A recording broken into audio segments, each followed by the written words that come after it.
Hello and welcome to Homeschool Moms Unfiltered. We are your messy, imperfect homeschool mom friends, and we're so happy you're here. My name is Amanda, and my fabulous co-host is... Hello, I'm Meagan. Today's episode, we'll be comparing and contrasting some of the most popular complete curriculum online platforms. As the demographics of who is homeschooling change and shift, more parents are leaning into complete online curriculum options for their kids. So today we'll be discussing those options and the needs that they can meet, hopefully. A lot of them, they can do the entire curriculum, sort of, but many can also, do the option of just an elective or two, or, maybe a specific, like we're going to use this one for just ELA or just math. And we're going to be talking about all of that. So today we'll be discussing some platforms that I am sure you're probably very familiar with. It's kind of hard to be in homeschooling and in any sort of social media group and not hear a lot of these names. And maybe one that isn't as well known, because Meagan threw it in there as a ringer at the last minute. So stay tuned to the very end so you can hear all of them. Yeah, absolutely. I know. I was searching for something that I wasn't getting from some of the others. And so, yeah, I branched out. So we went about our research process in a multi-pronged approach. We each researched the platforms on our own. So Amanda and I both looked into all of them. We were looking at how much they were, what their customer service was like, how comprehensive is the curriculum, what does the reporting look like. We went through all that stuff.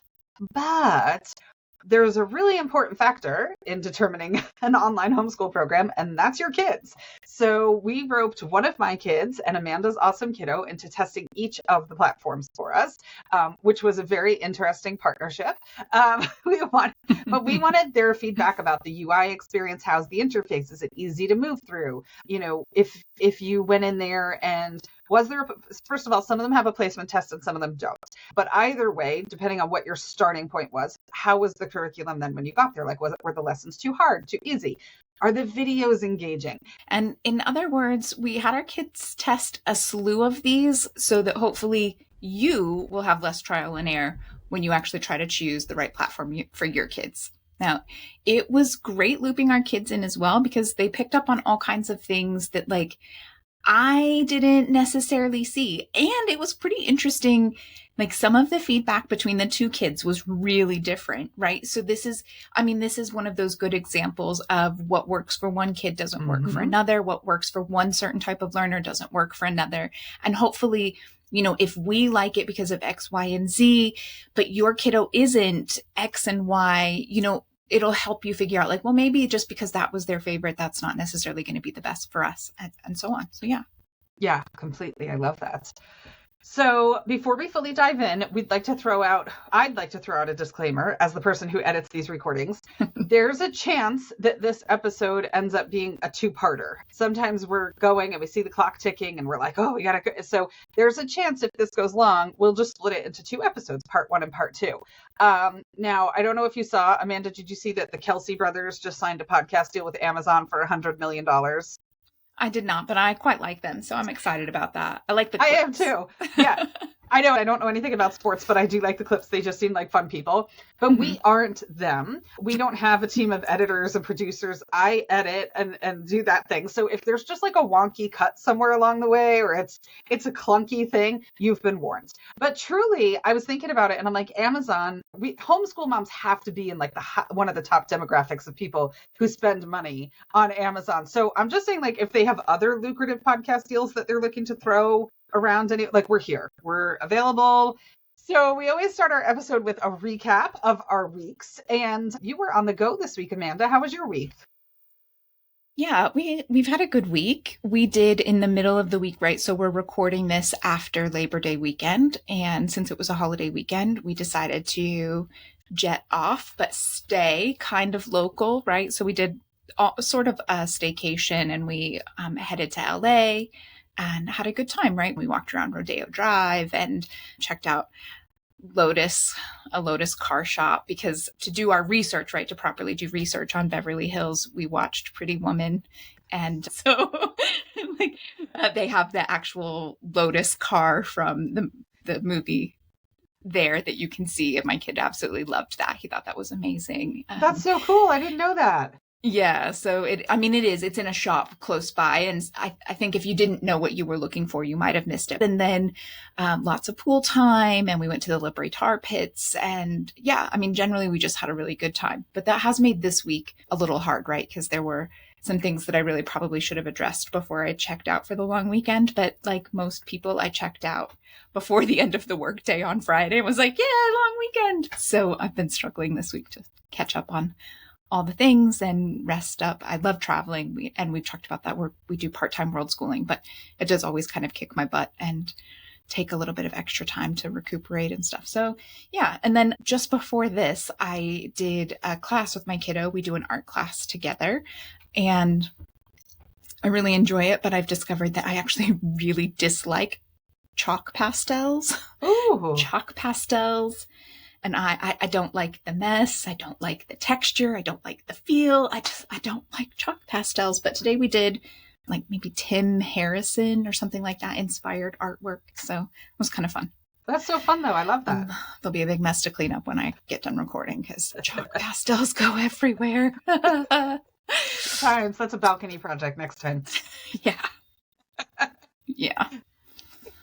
So how about you? What's been up in your world? I'm too tired to even remember what has happened in the last week, I think. Yeah, it's just been, I shared last week that my kiddo had surgery. And so we've just been kind of laying low because he's still couch bound. The unfortunate thing is that he had to withdraw from the semester for school.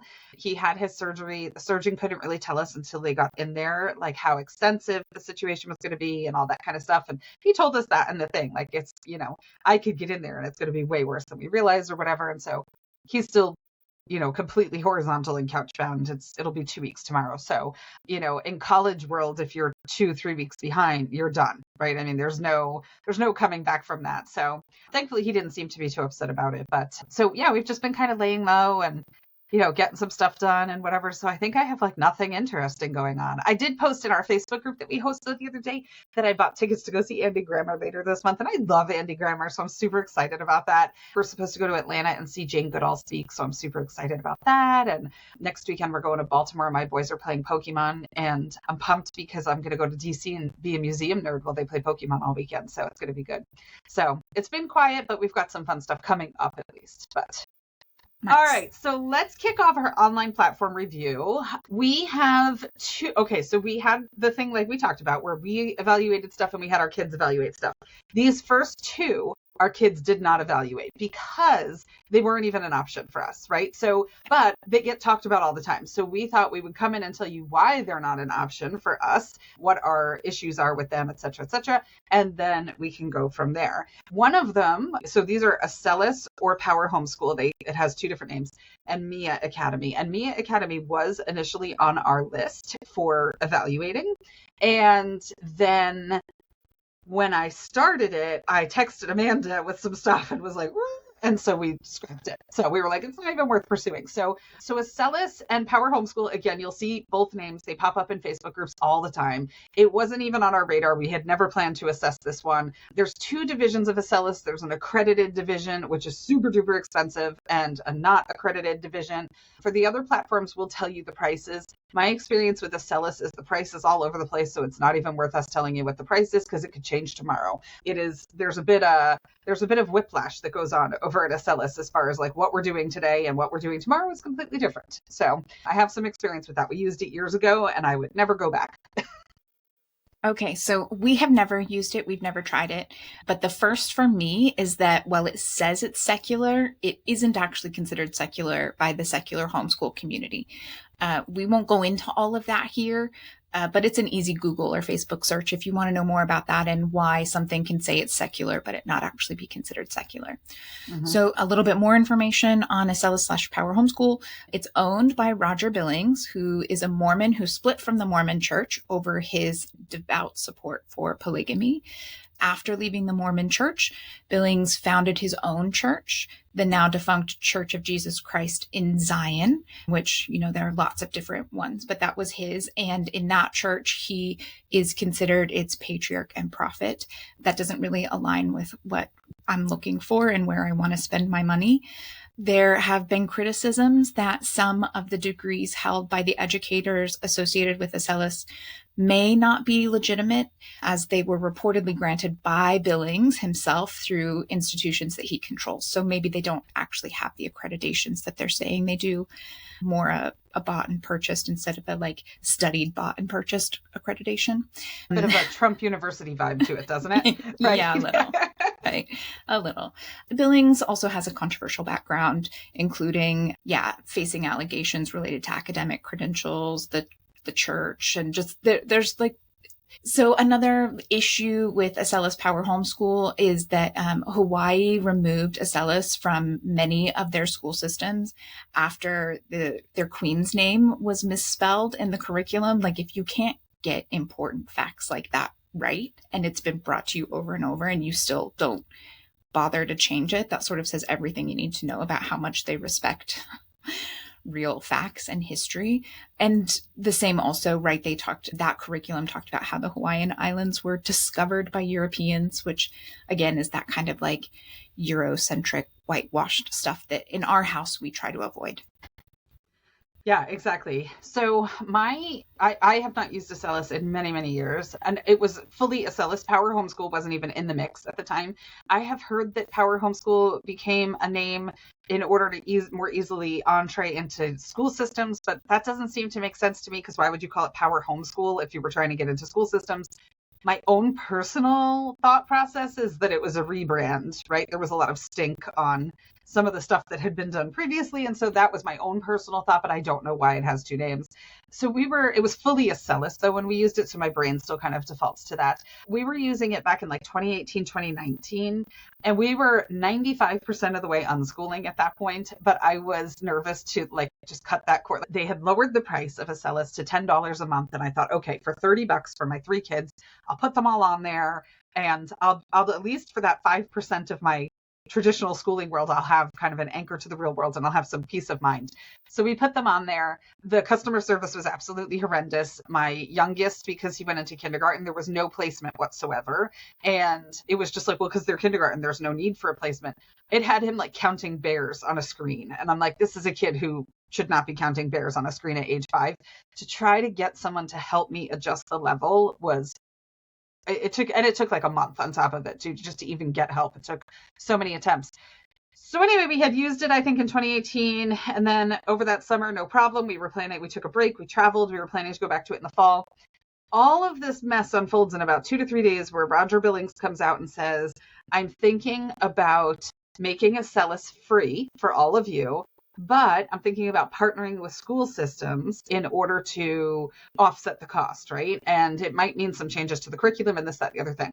So as much as I think he's a really unscrupulous, horrendous person, that was a genius business move, because what ended up happening was all of these families that were in his Facebook groups and stuff like that were the Acellus managed groups, were like, we will pay extra if it means that you won't involve the public school system, right? Because how many homeschoolers are afraid of the public school system and government interference and this and that, right? So he literally has these people now begging to pay more in order to do this. And then by like the next day, he's like, okay, scrap that plan, but now it's $25 a month. So he more than doubled the price like overnight. And all these people, I mean, it was just, and there was no mass communication. It wasn't going out to their full email list to all parents who were subscribed. It was only going out to people that were in their Facebook groups and things like that. The communication was terrible. The plan literally changed every 24 hours for like a week as far as what they were going to do. And my understanding is he did something similar this year, where he does these hard 180s and you're left in the lurch, right? Completely left in the lurch. And so, yeah, I mean, he just isn't a person I would give a penny to. Like, if it was the only homeschooling option there was, I would, get a tablet like Flintstone style and write out curriculum with a bird's beak before I would give that man money. So yeah, he's not my pick. Okay. So steer clear. Yeah. And like I said, for us, we just haven't even really looked at it, right? There's enough there. And there are so many other options out there. We don't need to spend our money there. Exactly. So that brings us to our next one. So our next one is Mia Academy. It's known as Mia Academy, I think, and then Mia Prep, right? Mm-hmm. For the older kiddos. This is another one of those that I looked into a little bit, and it's just not for us, right? We're not going to put our money there. We try to be conscientious, and obviously we fail sometimes because I do use Amazon, and I realize, and I like Starbucks from time to time, right? But we're not using the Academy. One of the reasons for that is it used to claim that it's secular, and sometimes it still does claim that it's secular. In other places, they say that they're neutral, and neutral is one of those funky things that still allows them to sometimes be included on like charter school, public fund vendor list kind of things because they're not religious. However, they don't specifically say one way or the other whether it was evolution or the Big Bang Theory or things like that, right? Usually neutral especially comes down to science and whether or not they're putting forward a science fact-based science curriculum, or they're being more like, well, you can decide, you can teach in your own home what you want to teach, which I'm not about that. And, in a lot of ways, it just seems like they're kind of playing all sides, trying to make sure that they get as much money as they can and keep everyone happy while still having Bible classes and things like that are on the platform. And I just like, I don't need to, I'm not, no, we're just not, we're not doing anything that has Bible classes. That's not our family. Not happening. Yeah. So it was, like I said, it was originally on our list to test because we didn't realize the extent of how ick it was until we really started digging in, and we had seen it everywhere. And so we were like, okay. So I had read on a couple of threads on Facebook that there was a lot of Christian content, and that that their study of Judaism, they have a worldview Judaism class, was anti-Semitic.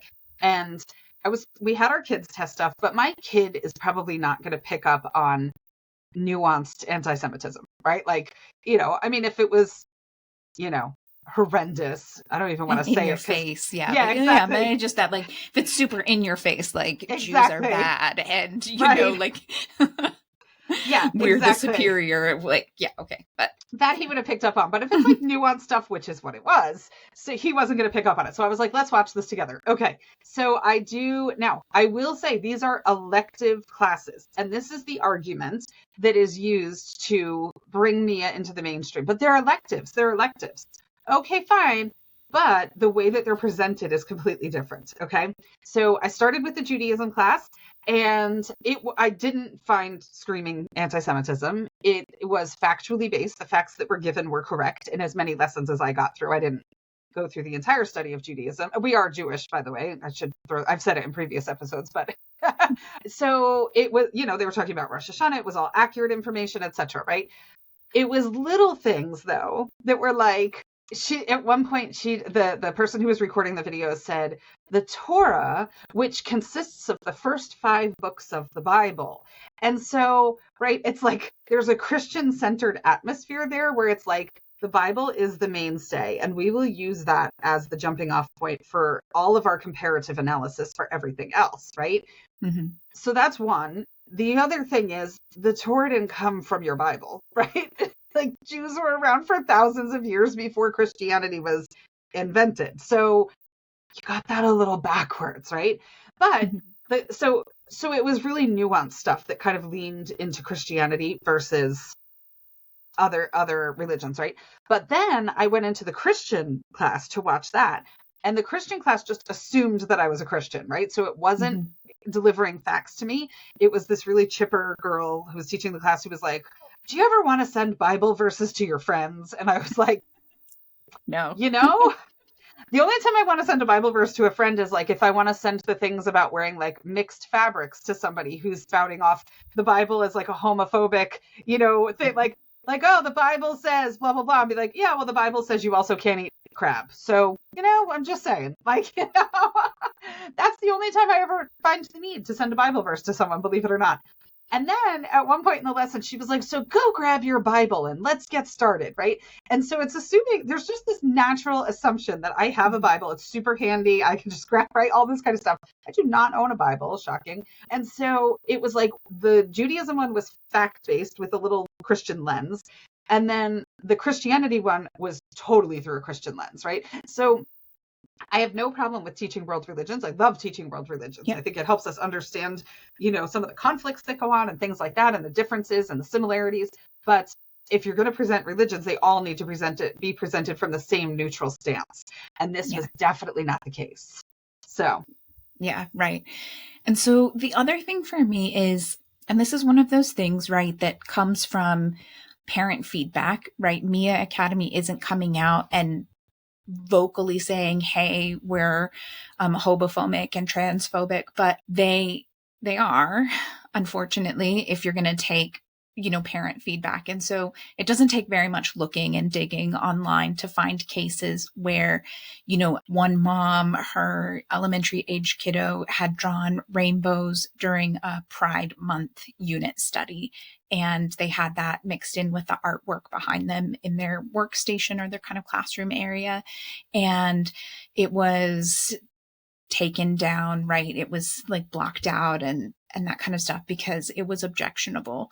There's another mom who has a child who's non-binary, and they chose to wear clothing that had that kind of stuff represented, right? Whatever that looks like, whether it's the flag or rainbows or, kind of whatever. And their shirt was censored out because it was objectionable and they didn't want that kind of stuff upsetting other kids in the class, which I'm just, like, we talk about freedom of speech and how, all of this kind of stuff. And then you pick a curriculum that specifically doesn't let other kids wear things like rainbows. I'm just not there for it, right? Like, that's an important thing in our house, embracing and supporting different ways of life and being. And yeah, they just don't need they don't need my money. It's really that simple. Bingo. Yep. I'm right there with you. Yeah, absolutely. So. Okay. So before we dive in for our next one, I am going to say we're moving on to the ones where the kids actually helped us. And I have made a very conscious decision to try to be careful with how much I share about my kiddo on social media and in the podcast. So today we will be referring to him as Winston, after Winston Churchill. If you have listened to very many of our episodes, you know that he's a little history nerd and he knows a lot about Winston Churchill. We went to the museum and stuff like that. So we had to randomly pick a pseudonym, and Winston it is. So if you hear Winston, that's my kiddo. It's a perfect fit. I love it. It is wonderful. All right. So also, if you've listened to us before, you know that we have a Buy Us a Coffee where you can make small contributions like $5-10 towards the podcast, just to offset kind of our cost for the podcast. And, just a thank you. Like, I love your content. Thank you. So there's links for it everywhere in our podcast descriptions and in our social media bios and stuff like that. We wanted to say that all of the donations that come from this week's episode will be split between my kiddo, Liam, and Amanda's kiddo, Winston. So when you send your Buy Us a Coffee, there's a little note section. And if you just put a little note that says, like, for Liam and Winston, we will split it up because they put in hours and hours, right? And I know I promised mine some Yu-Gi-Oh cards, and I think you had a deal on your end too, right, Amanda? Yeah, I had to promise Legos. Yeah. But they put in a lot of time. So if you want to say thank you for making your homeschool research lighter, thanks to Liam and Winston, feel free to buy them a coffee. All right. So with that, let's talk IXL. IXL for us was pretty good. I liked this probably the best of the paid ones that we tested for this episode. I don't know, you have a little bit more information on how much you spent and what the different options were. We went for the highest option because we wanted to test all of the things. And I personally wanted to test the Spanish because my kiddo has been in Spanish for a couple of years. So what did you find with the actual pricing, Meagan? So I liked how flexible the pricing was, in that depending on what you wanted, you could kind of take what you wanted and or needed, right? So for $19.95 a month, and this is 2024 pricing, this episode will live on forever on the interwebs. So, but currently $19.95 for math, language arts, science, and social studies. You could also do $15.95 a month for math and language arts. You can do $9.95 a month to choose one or the other. So all math or language arts. And then to any of those, you can add Spanish for $5 a month. So even at the highest level of all the subjects plus Spanish, you're still talking $25 a month. So not a terrible amount of money. But I really liked how you could take what you needed, which is, I thought was pretty cool. Yeah. And if you're under some kind of an umbrella school, like in California or something like that, it's absolutely worth touching base with your teacher of record and seeing how that works. I know that our public homeschool charter has licenses for IXL for $30 for the entire year. So yeah, there might be options. And I would guess with pricing like that, you might be able to get in on a group buy that's much cheaper than the monthly rate as well. So that's pretty cool. Yeah, there are options. Yeah. You want to run through your feedback, what you thought of the platform, and then I can do mine. We can kind of go back and forth. Does that work? Yeah, sure. So I have to say, generally, I had a really hard time figuring out how to set up a kids account. I don't know if it was easier on your end. Like I even went to Google and was like, how the frick do I do this? And Google did not really help me. So ultimately I just logged into my account and then he worked as a student within like my account login. Like we just had the one login. I could not figure out how to get it to let me set up an individual student account, which we were able to do on basically everywhere else. So I don't know where that disconnect was or why we had such problems. And then also with IXL, you can do just like 5th grade, though I'm not really sure why you would. And if you're confused on why you should differentiate your kiddos learning at home, like please join us, join our Patreon, come to some of our socials and chat with us about it. We will talk with you about that. Or, like book a full private session with us. But like differentiated learning is where it's at. And so I can't imagine why you would do just 5th grade within IXL. That said, it does have a diagnostic action or a diagnostic that the kids can take. And then after they take it, you get a diagnostic action plan. So for that more individualized learning, it says the diagnostic takes 45 minutes per subject.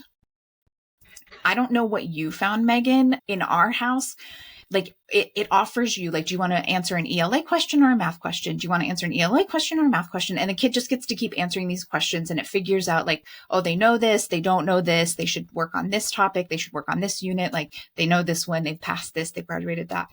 And generally it works well, except my kiddo just kept going and going. And like 3 hours in, he was still doing the diagnostic and completely like, what the hell is happening? So don't do that to your kid. Like, because the thing is with each question that they answer, it assigns them a unit that they can or should do. And so you can just have them do even 20 minutes of each or, just 30 minutes answering different questions and it will give you some things to work on. So to give you an idea of what you get, and, I thought that it was good and bad, right? Generally, I appreciated the way it worked. So for example, in math, it says 1 recommended skill, understanding decimals expressed in words, 5th grade skill. 1 recommended skill, domain and range of functions, 8th grade skill. 1 recommended skill, fractions equivalent to whole numbers, 3rd grade. And now my kiddo was really upset about that because he's working on like multiplication and division of fractions right now in like his regular math curriculum. And he was like, what are they talking about? So, it's kind of hit or miss. And then the funny thing is after he did this, the next day I got an email saying that he'd completed a skill and he had a certificate. I clicked it open and it said that he had completed 1st grade math. And I was like, I don't even know what's happening here. Like, so, from that regard, it could be a little confusing, right? For new parents, especially who don't fully understand where their kiddo is and how to differentiate learning. We've been doing it for several years. And I know I have a very asynchronous learner. I have a pretty good idea of where he's at on a lot of things. So I was able to just like roll with it and whatever. But I can see if you're just getting started, some of this stuff might be a little confusing. Mm-hmm. And then there was like in the reading, the ELA stuff, and not trying to brag on him, but it has reading strategies. You've reached the highest level on IXL for reading strategies. Keep it up.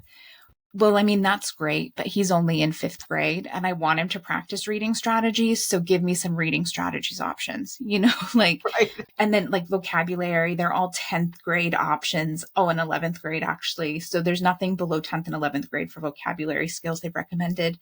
Like that seems a little high.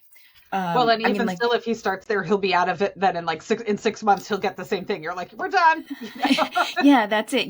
Before the end of fifth grade, he'll be basically finished with All all the of their words. ELA stuff. Congratulations.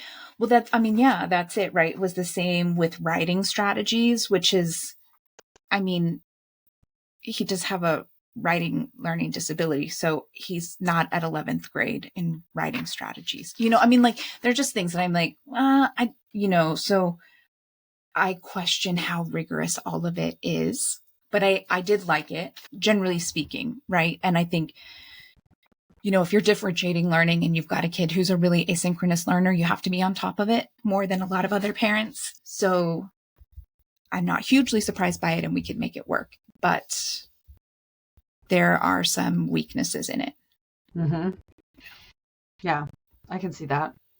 Yeah. So, okay. So aside from pricing, my kiddo was kind of neutral on it. So that was good. I liked the fact that there was an assessment. I'm thankful Amanda warned me that it would go on for a week and a half if I didn't put a stop to it. So she did that one before I did. So I was like, excellent.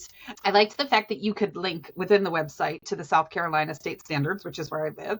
And then you can find the lessons that align with those state standards. Now, I myself personally, I don't give a shit what the South Carolina school system is doing. I would never look at that for myself. But if you're new to homeschooling, it might be reassuring. If you're only planning to homeschool for 6 months or a year due to like a medical issue, and so you fully plan to stay on state, then it's there, right? So that was pretty cool. I liked the fact that it was there. Okay, so the lessons work towards mastery in our experience, right? So it kept feeding him questions, and then there was this percentage that would fluctuate as he would work, and it would tell him, so if you got one right, you would get closer to the percentage that it was looking for, and if you got one wrong, it would drop back down. And so I liked the fact that you could kind of see that, because sometimes I feel like when you're doing online stuff and it's just feeding you questions, you're like, oh my gosh, when is this ever going to end, right? And so it was nice to kind of see that you have like a goal that you can aim for, and we'll get to the kids' notes in a second, but when it related to that, my kid said it felt super gamified, like because you're watching that number. And so he was like, oh, like get that number up. So he liked that one. So in IXL, I can assign work, or IXL can recommend work. The UI wasn't amazing, which to your point, Amanda, like some of it, did you find like it was less clunky once you actually got in it, aside from not being able to set up an account for your kiddo? Yeah, I mean, I thought it was okay once we got in it, and I just gave up on having like his own account. And I didn't say, but honestly, we may keep IXL and use it for some supplemental stuff. I don't envision a world where it would be our main thing, but there were enough things about it that I thought, yeah, this could be good for supplemental work for us. Mm-hmm. Yeah, I felt like it was like a little bit clunky, but it wasn't terrible. I figured it out. Anything new is going to be clunky, I feel like, too, in the beginning for the most part. They have certificates and rewards if that's your jam. I liked the reporting. I felt like the reporting was easy to access. It was easy to digest. You can see roll-up level information. You can see question level detail. So I thought that was pretty cool also. So how about Winston? What were Winston's thoughts, Amanda?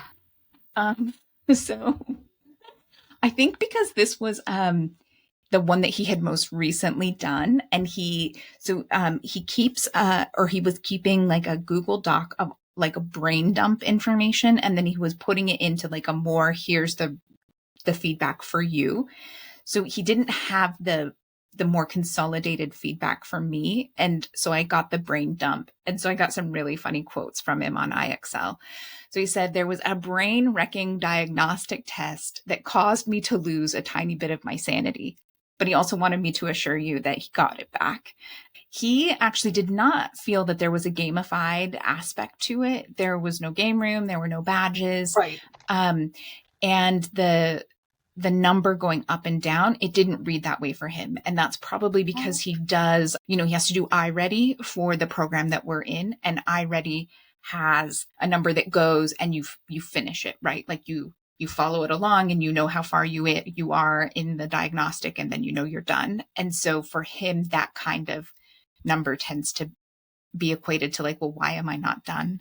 Oh, more like so than percentage to like, completion. yeah, more so than like a Oh. mastery, like going up and down, but like I'm getting further away from being done. Like, how come I'm not done kind of thing. So, depending on where your kid's coming from, that might need to be a conversation to help them feel more comfortable with it. He said the content was short, quick questions that you could easily answer. And he did generally like that. He thought it was pretty easy to answer and move on.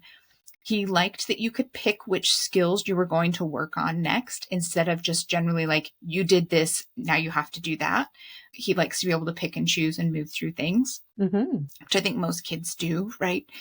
He did say sometimes it wasn't very kind.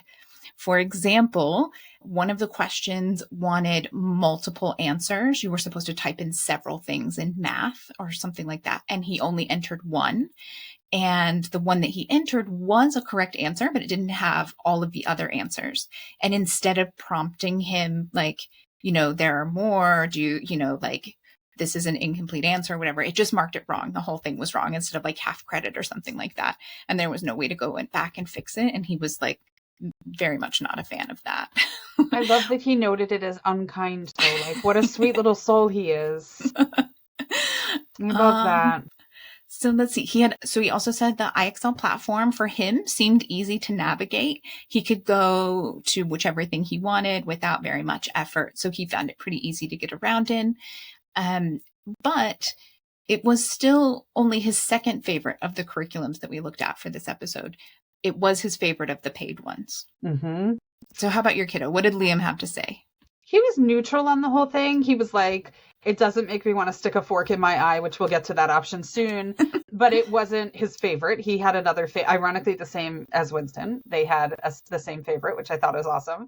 I felt like that was a really good test, too, of this. Like, they're very different. They're different learners. They're different ages. They come from different homeschool environments. They're just different people. And yet they still landed in the same spot with no prompting between the two of us. That was pretty cool. Yeah. He thought the questions were clear and easy to understand, same as Winston. He thought trying to find stuff was weird. That's what I got. Weird. This is what happens when you partner with a 10-year-old and a 12-year-old for an analysis. It's just weird. I was told the UI isn't amazing, but he didn't dislike it, right? It was just fine, So that's not a bad review from a kiddo. I can take that, That's it. It's supposed to be a complete all-in-one curriculum. So, a kid who granted he's on the more academic end of things, but he's an unschooler. So for like a neutral, hey, all-in-one curriculum, like that's not bad. How was the Spanish, by the way? You wanted to test the Spanish, which we did not. So we actually haven't tested it yet. Okay. We were running short on time. And so I actually, instead of canceling more quickly, I decided to go ahead and keep it for the whole month so he can still try the Spanish out. Nice. This week, actually, he's supposed to be doing it. And hopefully we'll see how that goes. There you go. We can always add it as a follow-up to a future or something. Yeah. I mean, at some point, we really probably should talk about how to do foreign language and the options for foreign language for your kiddos in homeschool, because I feel like that's a whole other beast, right? Like trying to figure out what that looks like and how to do that and how much it matters and why it might matter, right? But yeah, so that's IXL. Like that's IXL. The kids liked it fine. The parents liked it fine. There was nothing that was, like, oh, absolutely not.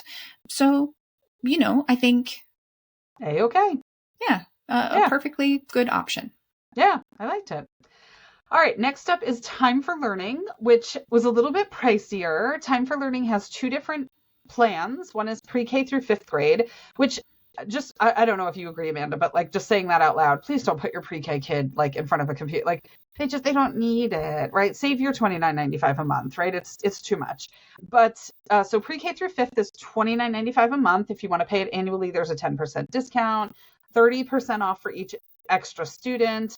You can start, stop, or pause anytime, but I should note that there's a fee for pausing. So FYI. And so that includes adjustable grade levels, engaging interactive lessons, worksheets, assessments, educational playground, and customizable dashboard. And then 6th through 12th grade, the price goes up. It's $39.95 a month. Same thing, 10%, 30% for additional students, etc., all of that kind of stuff. So it's a little bit of a pricier option. So It goes K through 12 all the way through, which was good. There are report card functions, transcript functions, diploma functions. But if you're picking a platform just because they offer you a transcript, it's so easy to find. Like, do whatever you want. Pick a platform that's what. There's plenty of people that will help you build a transcript. We just did a ton of episodes on it. I mean, there's so many options. Like, don't make that your deciding factor. Like, I'm scared of transcripts, which many people are, so you're not alone. I'm not picking on you. But like, so we will use this one because they will do my transcript for you. I haven't seen the transcript either, but something tells me you're going to need to customize it anyway, because odds are good that you're doing stuff outside of time for learning and supplementing and stuff like that anyway, just life stuff and electives and things like that. So yeah, well, that's it. And the thing is too, you can take the $15 a month that you would be saving by doing the full package over at IXL. Save that $15 a month every month that you do, and use that to pay someone to do the transcript for you. Right? Exactly. There are people that you can give them all of the information and all the stuff, and they'll put it together for you if you feel like you just can't figure it out. You know, you can't use the teachers pay teachers template and make it work kind of thing. Like this, it does not have to be the only reason that you do this. Exactly. Yeah, I totally agree. Let's see what else. From my perspective, there's a course map for each grade. So if you're worried about quote unquote missing something, which as new homeschoolers, sometimes people are very concerned about that. So, okay, no problem.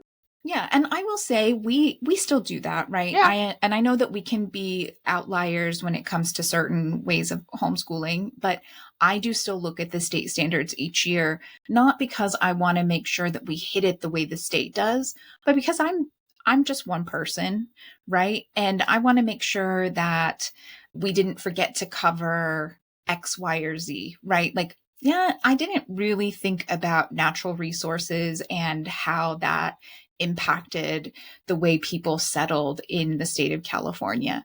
And I'm not from California, so I know some, but I don't know all of California history by any stretch of the imagination.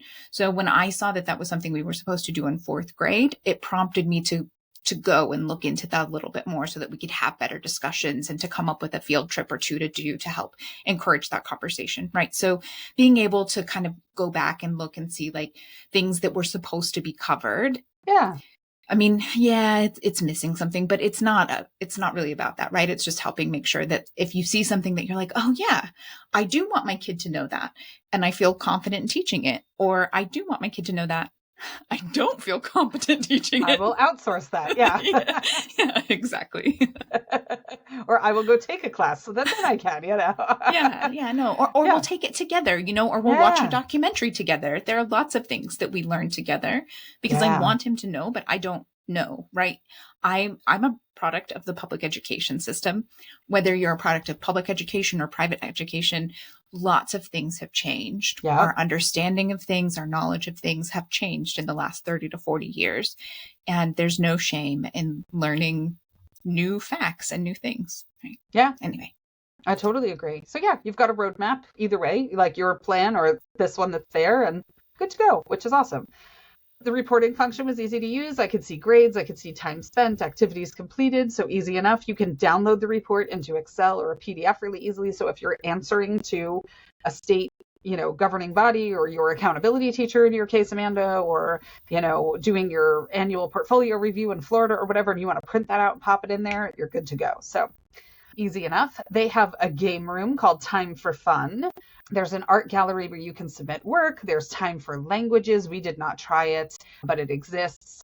So I mentioned earlier that you can freeze your account. So like during the summer, if you want to freeze or something like that, you can. It costs $5.99 per month to freeze. If you don't freeze it, you will lose all your data. So you're kind of locked in. That's like one of the things, right? Where if you take a break from it, you kind of have to freeze it if you're thinking, oh, we might go back, because otherwise you're going to be missing your data. I was able to manually adjust Liam's math level and bump him up into a higher grade level. But I think I'm still a big fan of a placement test for as non-academic as I am. I just like a placement test. I don't know. It's like, it gives me, there's comfort in a placement test for me. So I would have preferred that. And then I'm a huge fan of knowing what kind of service is available, right? So Time for Learning has a big thing where they promote 14-day free trial. So we were like, okay, great, let's sign up. And, you know, I was like, we'll do the thing and then I'll cancel it within 14 days. So apparently at some point, probably like 8 years ago, I trialed time for learning. And so because with a kid who would have been 4 at the time, this kid who was doing the testing now. And so when I went to cancel, it didn't say anything about, free trial or anything like that. And I was like, huh. So I sent a message to their customer service department and they were like, oh, because you used time for learning like 1,000,001 years ago. I'm like, it wasn't even the same kid, right? So like, okay, fine. And clearly it was like years and years ago. But I will say they answered really quickly. So like that's what you want from a customer service department. At least they answered really quickly and all that. If it were me, I'd probably be like, yeah, that was 1,000,000 years ago. Our program has evolved light years since then. This isn't even the same kid. No problem. We'll honor it. But they didn't. But whatever. Like that. I'm sure it was in the fine print and I didn't see it. So like no big deal. But I will cancel it. But yeah, at least they responded quickly. So that was a plus for me. How about you from the grown-up side, Amanda? Yeah, so on my side, I thought it was easy enough to sign up. And I did like that there was the 14-day money back guarantee. I will note that if you cancel in the 14 days, you lose access as soon as you cancel. So I was like, oh, I better do that before I forget. And I went in to do it and was like, you'll lose access immediately. And my kiddo was not finished reviewing it and looking at it. And so then I had to just like set a reminder a week out. It's not a huge deal, but if your kid's in the middle of something that they want to finish and you want to cancel, like just be aware that if you cancel, they're not going to be able to finish what they're working on. For me, we were able to sign up for the cheaper K-5 program, but I found it a bit annoying. Like they really push this idea that kids can access one grade above and one grade below, but it didn't feel like you could easily access a grade above when you had a 5th grader who was in the K-5 or pre-K-5 thing, right? It felt like that 5th grade was like really the limit. And then as we just talked about, right, 5th grade is not really where he's at in a lot of things. And so, even though on paper and here in California, he's registered as a 5th grader, we really probably needed to sign up for the older one. And like, I don't know, that was one of those things that just kind of felt a little unfair with the way the system works. Well, and even still, why only one grade above and one grade below anyway? I mean, there's some kids who are wildly accelerated or working, a few grades below, which is totally fine. But let's just make it a smooth and easy process for them. So that, because the more that I imagine too, like a kid who's quote unquote behind, right? They're a 5th grader functioning at a 2nd grade or a 3rd grade level. They're going to have to watch their parent jump through all these hoops to get them access to that thing. And it's just going to feel lousy, right? Yeah. Like, just make it easy. If you can't figure out the math that you've been given or whatever, and then it takes a month to be able to get access to the, so, I mean, it was that thing. I felt like it wasn't very good for the whole differentiated learning, right? And especially, all kids are asynchronous to an extent. And then if you have a twice exceptional kiddo, you have probably a very asynchronous learner. And this was just not friendly for that. And also foreign language is only an option for the high school level. So because we signed up for the K-5, there was no foreign language option in it. Which I was not crazy about, especially if this is supposed to be an all-in-one curriculum, right? Yeah. Like we know that exposing kids to foreign language at a younger age is good if you care about foreign language. So why can you not access it until high school? So I know Meagan liked the reporting. We actually had reporting issues. So Winston swears that he was in there reading things and doing stuff and maybe not doing like a specific lesson, like answering questions, but that he was in and like actively working in the program. But Time for Learning didn't show that he even logged on that day. And so like it was pretty heated in our house around Time for Learning. And he was really like, I hate Time for Learning, right? Like if I'm going to get in trouble for not even being on there and doing anything, even though I wasted my time on that platform. That did not end up being his overall feeling. But on that day when I got the report and I was like, what is this? It says you were only on there one day. And he was like, no way. I've done 3 days on Time for Learning. And I'm like, not according to the report, so I guess, just be aware of that it might not necessarily track everything they're doing. And you might have to be a little bit more involved if you care about and are tracking that sort of thing. I did like the fact that it had printable worksheets. Of all the ones that we looked at, it's the only one that I know for sure that has quite a few printable worksheets. If you have a kiddo who needs to get off of the screen, if it works better for them to be able to write things down, if you have a kiddo who has a writing problem, but they want to be able to do some writing, right? If you have the worksheet printed off, instead of them trying to copy all of the problems on the paper and then do it, like printable worksheets can be a really good thing. And I did like the fact that this one had that. Mm-hmm. Yeah, I like it. And then how about Winston? Besides being not having his hours counted, what did he think about Yeah. for learning? So he said that it was really easy to find classes, and it had a simple user interface. He really appreciated the intro video that Time for Learning had at the beginning that explained, how to move around the website and do things like that. He said, this is another one of those examples where like clear as mud. Thank you very much. It was fun, but sometimes it became really boring. I was like, okay, so, what was fun, right? And so the best that I got out of it was that the way they teach was sometimes fun, but it becomes boring when they share multiple slides with very little information. So apparently some of the videos are good, some of the slide presentations not so good. And he said that the videos were oftentimes wordy and slow.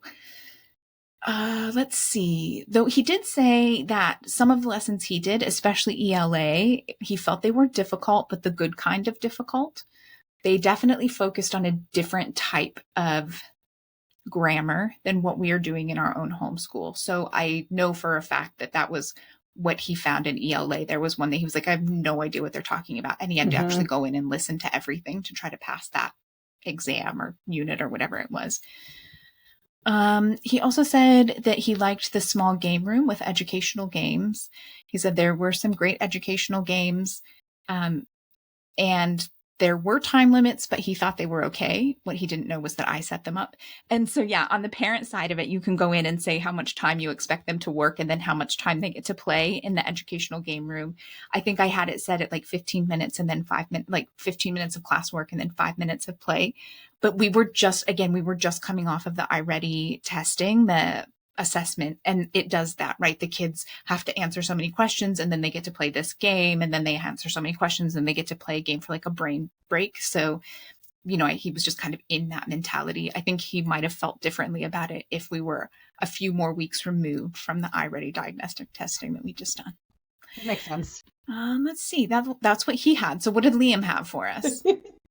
Okay, this was the I'd rather stick forks in my eyes for Liam experience. And it was so funny because I was like, I see, if you've looked at any of these platforms, the retargeting ads on social media are pretty intense, right? And so every homeschool influencer on the planet is doing a Time for Learning ad right now with a code, a referral code and all this kind of stuff. Well, and also because Time for Learning, they pay their influencers well. Yeah. So I handle our affiliate marketing stuff, and I will say that the ones that we disliked the most are the ones that pay the most for people to push them. And so if we cared just about the money, we could make a lot more money by pushing Mia Academy and Time for Learning because they pay their influencers well. Yep. Because I said to Liam, I was like, well, there goes that paycheck, Liam. Because I was like, once I get on there and say, I didn't know Winston's feedback at the time, but I was like, once I get on there and say your feedback, I'm not really sure Time for Learning is going to be knocking on our door to pay for advertising or whatever. But yeah. Your kids hated it and you didn't particularly like it. Would you like to tell people to sign up for it?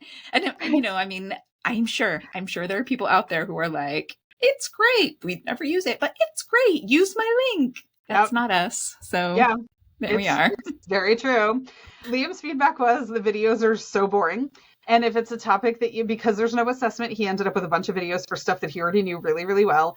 There's no option to speed them up. There's no option to fast forward. The speeding up thing too, I will say from an accessibility perspective, a lot of ADHD kids like to watch things at 1.5 or 2x, right? That's the regular speed is too slow for them. So from an accessibility perspective, having that option is nice. And he gets very frustrated when it doesn't exist. So I had Liam try the algebra class, specifically in math. because he just finished a full year of like honors algebra and then took a college algebra class over the summer. So listen, I get it. Liam's good at math, right? There's, in the land of autism, there's like loves trains and there's, loves Liam's is loves numbers, right? Like, so there's different, skill sets like neurotypicals, right? But in the land of autism, it can be a very hyper focused skill set, and he's good with math. So I get that. But he was like, this is algebra that I did like a million years ago, right? Like this is beyond basic algebra. So he felt like the rigor wasn't there also for the math, which he was disappointed in because he loves doing math. He said some of the videos that he watched were out of date. So if it was a video where they were showing you like how to do something on Time for Learning, some of the screenshots of Time for Learning that were in the video, it telling you like where to click or something, were out of date. And so then when he'd actually go to the interface, it didn't look like that. And he was like, well, that's not helpful. So that was one. He had a couple things where a couple of buttons didn't work, etc. He was doing a math problem where he had to answer something graphing related, and there was an image of a graph, like an X and Y axis with plots and whatever, and he couldn't make it any bigger, and he would get frustrated because he's like, this is so freaking small. How much? And he's on a full-size laptop, he's got 2 monitors in his room and all that, but they're really, unless he was going to expand his browser window itself, which he could do, but Time for Learning didn't have like a zoom option for you to be able to see the graph more clearly, so that bugged him. Okay, he said on the quizzes, all the multiple choice questions only have one viable answer. The other 3 are ridiculous. Like, they're so absurd that if you get this question wrong, it's just you weren't reading at that point, right? So, it looks like you're doing amazing on the reports and stuff like that, but he's like, these are the dumbest questions ever. I mean, he was sitting next to me doing math, and it'd be like, which number bigger, which number smaller? Like, he was speaking like Cookie Monster, where he's like, this is so basic, right? So he did not like it. I would get text messages while he was working on it that I would share with Amanda, where he'd be like, well, there's 30 minutes of my life I'm never going to get back again. So it was not good. And then the last thing was, and I'm so sad that I think this reference will be lost on you, Amanda, but if you get the reference and you're listening, please in the comments tell Amanda she needs to watch Schitt's Creek. So in season 1 of Schitt's Creek, the whole premise of the show, they lose all their money. They're really rich. They lose all their money. They end up in this motel, right? So the mom and the son decide to do this MLM for skincare. They get this stuff, and they're watching this video, this like starter video from their team lead person, right? And she's all made up with like this tropical background. And she's like, I'm going to share with you tips and tricks. And the whole video is just telling people tips and tricks.